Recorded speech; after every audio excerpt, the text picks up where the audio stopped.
to the Encouragement Corner. I'm Jeff Bird, and I've created this channel with the desire to encourage people. These are some challenging times we live in, and one of the things that these challenges have done is driven me more and more to focus on God's promises and on who He is and on what He's like and on what His answers are for this day we live in. And as I receive this encouragement, what I want to do is be a river, not a reservoir. I don't want to just hoard up all the good stuff. I want to pass through and share it. And for some years now, I've gotten up in the mornings, and the first thing I do is pray and meditate and put in God's scripture and listen to and picture those things and see what He's really saying. And that brings unbelievable encouragement. And as it does, I want to be able to share those things with you. So it's taken me a while to get around to this. But I'm really looking forward to it. There's so many thoughts. I've been making notes on them and writing down notes to come back to for years. And I want to share those things. Now, yesterday, my wife and I were doing an online conference, and there was a meditation time there. And it was on the 23rd Psalm, which I think is familiar to a lot of people. And it was about the Lord being our shepherd and not wanting anything. And boy, it feels like all we've got is need and want that this past year is exposed. But it says He's our shepherd and we don't want anything. And so we were in this state of just listening and thinking for quite a while. And at the end of it, boy, the time flew by.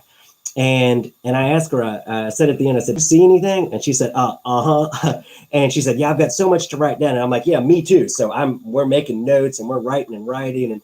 And when we came to the end of that time, we both seemed to have finished up. And I looked at her and I said, "Jesus sparkles." And she looked at me and she said, "Uh-huh." She had seen the exact same thing, not somebody finding fault, not in any way, just somebody who's radiant and sparkling and smiling and with a bright glimmer in his eye, and who leads us confidently, and there's no fear around him. He drives out he's so bright that he drives out all the darkness. And it occurred to me years ago, that light and darkness, they're not equal. If you have a dark room, you don't go swinging your fists in the dark trying to drive out the darkness. Nobody does that. They simply turn on the light switch, because light drives out darkness. But if you have a bright, well-lit room, you can't turn on a dark and get rid of the light. The only thing you can do is remove the light source. So what I want to do is turn up the lights real bright to drive out the darkness that so many of us are feeling.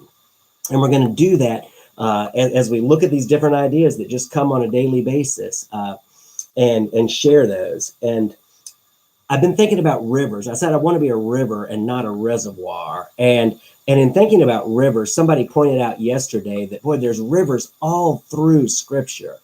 And I looked that up this morning, and one of them was in Psalm 36, verse 8.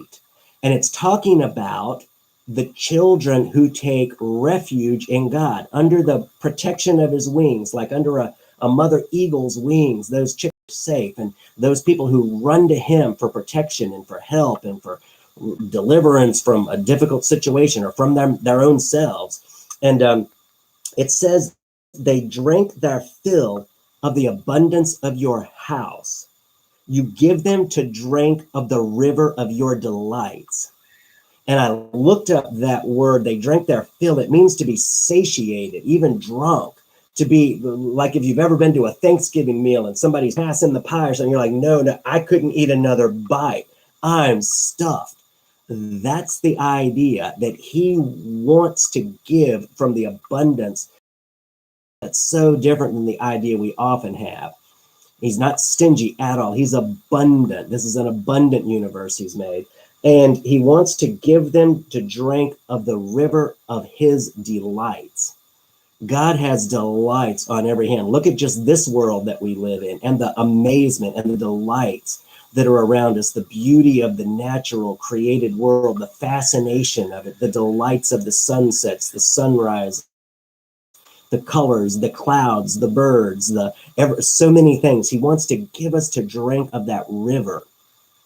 And another place I found a river mentioned is in Revelation 22, verse 1. This is right at the end of the Bible. And it says that John is speaking. He received this revelation while he was in exile. And it says that he saw the river of the water of life as clear as crystal coming from the throne of God and from the Lamb. Right. And that this became a river, that this river that came out of the throne, there were trees that grew on either side of it. And these trees grew up and they bore 12 different kinds of fruits. Now, I'd like to see that tree, actually, that bears 12 different kinds of fruits. And it says that its leaves are for the healing of the nations. And as I was just thinking about that before I jumped on, I was thinking, wow, you know what? There is this river of life. You might remember the old song, I've got a river of life flowing out of me. That's what Jesus said would happen to the people that believed in him. There's this river of life that flows out from the inside, and it flows from the throne of God. And we're like those trees. As the trees suck up and soak in the water and grow and are healthy and strong, it says that those leaves that develop on them are for the healing of the nations. So there's an order here. We receive from this water, this river of life, and then what we bring forth heals the nations. It heals the world around us. I believe that's for a time to come, but I also think it's for right now as we drink deeply from the river of life that's coming to us, the river of delight, the fullness of his house. And that's just a taste of some of the things I want to share with you. I want to share the ongoing revelations as they come. I want to bring Angie in and have her share with. That's my wife. For those of you who don't know me, I'm used to talking to people who know me. So I want to. I just want to share some beauty in this world that's so difficult, and the news reports that are so difficult. I want to share beauty. I want to share from the river of delight, from the river of life, and from the abundance of our Father's house. Remember the prodigal son. If you remember that story, he took his part of the family inheritance and he went off to a far country and he squandered all the money, and then he ended up feeding pigs for a living and wishing he could eat the pods that the pigs were eating. And then he came to his senses and he went back to his father's house. He said, my goodness, he said, even the servants there have bread and enough to spare, but I'm starving in this far country. I'm going back home because there's abundance there. And his father sees him as he's coming back and he runs to him and he falls on his neck and he kisses him and he throws his arms around him. And he said, bring out the robe, bring out the fresh robe, bring out the family signet ring, bring out sandals for his feet. This is my son who was dead, but he's alive. He was lost, but he's found. This father couldn't be more thrilled. It was he cuts the son off while he's explaining how he messed up. And he's like, I'm not even thinking about that. I don't even want to hear it. You know, I've seen all that. Jesus took all that away. Now we're getting ready to celebrate. We're getting ready to have a party, kill the fatted calf. And we're going to celebrate because my son is home now. And so that's what he wants for us, to bring us home. And sometimes the difficulties, like the prodigal son had, cause us to look to our home and look to our Father and look to the abundance of resources that he has for us, and to move hard in that direction and to allow him to meet our needs. So that's what we're going to be talking about. So thank you so much for tuning in. Please, if you like this, give it a like, give it a thumbs up, and subscribe so you can get the future episodes that come out. And I'll look forward to seeing you. Thanks so much and hope you have a great day.